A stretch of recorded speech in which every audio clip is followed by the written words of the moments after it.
میں ہوں ظہیر الدین Babar. Cipher case میں خصوصی عدالت کے جج نے یہ اپنا محفوظ فیصلہ سنا دیا ہے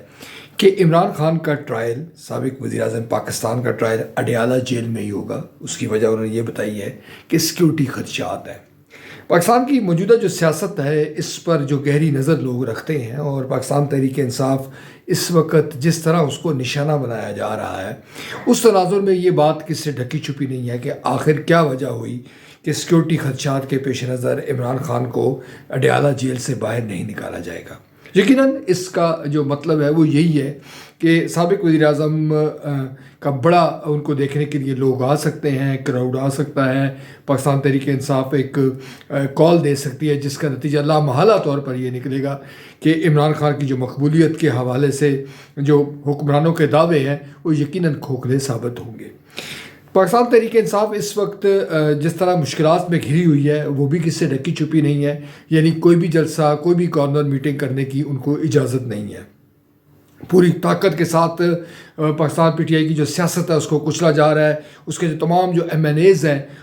وہ دوسری جماعتوں میں جا رہے ہیں، اور استحکام پاکستان پارٹی کو متبادل کے طور پر پیش کیا جا رہا ہے، یعنی کہ مائنس جو عمران خان ہے وہ اسٹریٹجی ہمیں اس وقت نظر آ رہی ہے۔ یقیناً یہ جو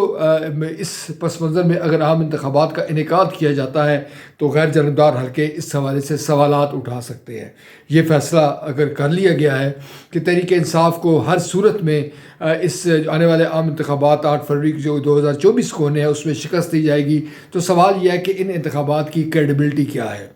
جو سیاسی پنڈت ہے وہ یہ بات تسلیم کرتے ہیں کہ اگر اس طرح کے الیکشن ہوتے ہیں تو جو سیاسی بحران اس وقت ہمیں نظر آ رہا ہے، جس نے ہماری جو معیشت ہے اس کو زب و حال کر کے رکھ دیا ہے، تو اس کا اثر لامحالہ طور پر جاری و ساری رہے گا۔ یوں ہم یہ کہہ سکتے ہیں کہ آئندہ عام انتخابات اگر اس کلیے قاعدے کے تحت ہوتے ہیں تو لامحالہ طور پر ان کی جو کریڈیبلٹی ہے اس کو مسئلہ بنے گا۔ بین الاقوامی جو ڈونرز ہیں، جو بین الاقوامی ادارے ہیں، وہ بھی اس حکومت کی ساکھ پر سوالات اٹھائیں گے۔ یوں پاکستان کی جو تاریخ ہے اس کا تسلسل ایک بار پھر ہوگا، یعنی کہ جو ناقدین ہیں ہماری قومی تاریخ کے، وہ اس بار یہ دعویٰ کرتے ہیں کہ ہمارے یہاں کبھی بھی جمہوریت نہیں رہی، ہمارے یہاں ایک مخصوص انتظام ہوا کرتا ہے، اور شاید الیکشن سے قبل ہی یہ فیصلہ کر دیا جاتا ہے کہ کون وزیر اعظم ہوگا، کون صدر ہوگا، کون کابینہ میں ہوگا۔ تو یہ تمام امور جو ہے وہ اس کا فیصلہ کر لیا جاتا ہے۔ ناظرین، بنیادی مسئلہ یہ ہے کہ جب ہم یہ کہتے ہیں کہ پاکستان میں جمہوریت کامیاب نہیں، تو اس کا جو آسان الفاظ میں جو جواب ہے وہ یہ ہے کہ پاکستان میں کبھی جمہوریت رہی ہی نہیں، اور نہ ہی اس وقت موجود ہے۔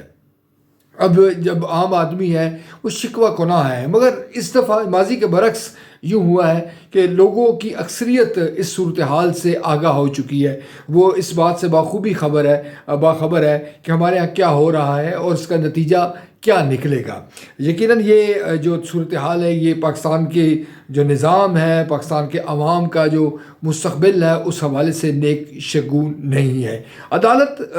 کے حوالے سے بھی یہ سوال اٹھ رہا ہے، اور آج جب سپریم کورٹ میں جسٹس قاضی فائد عیسیٰ صاحب موجود ہیں تو ان کی موجودگی میں اگر اس طرح کی صورتحال ہے تو اس حوالے سے جو سوالات ہیں وہ یقیناً اٹھ رہے ہیں۔ آپ یہ بھی کہہ سکتے ہیں کہ ہمارے ہاں جو چیف جسٹس ہے وہ کبھی کسی طور پر با اثر نہیں رہے یا آزاد نہیں رہے۔ اس کی مثال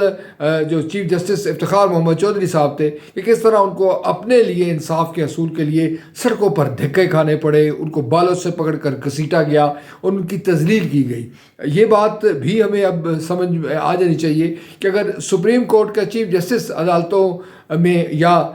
سڑکوں پر خوار ہوگا تو اس کا لامحالہ اس کا یہ نتیجہ ہے کہ پاکستان میں جو انصاف دینے والے ادارے ہیں وہ کمزور ہیں اور وہ کسی طور پر آزاد اور خود مختار نہیں ہے۔ سائفر کیس میں عمران خان کی کے خلاف فیصلے کی توقع کی جا رہی ہے، اور یہ بھی توقع کی جا رہی ہے کہ خان صاحب باہر نہیں آئیں گی، کمپین نہیں چلائیں گے، ان کے لوگوں کا اسی طرح سے ان کو نشانہ بنایا جاتا رہے گا، اور اسی پس منظر میں الیکشن کا انعقاد ہو جائے گا، اور پھر جو استحکام پاکستان پارٹی ہیں یا پیپلز پارٹی ہے یا پھر نون لیگ ہے یا دیگر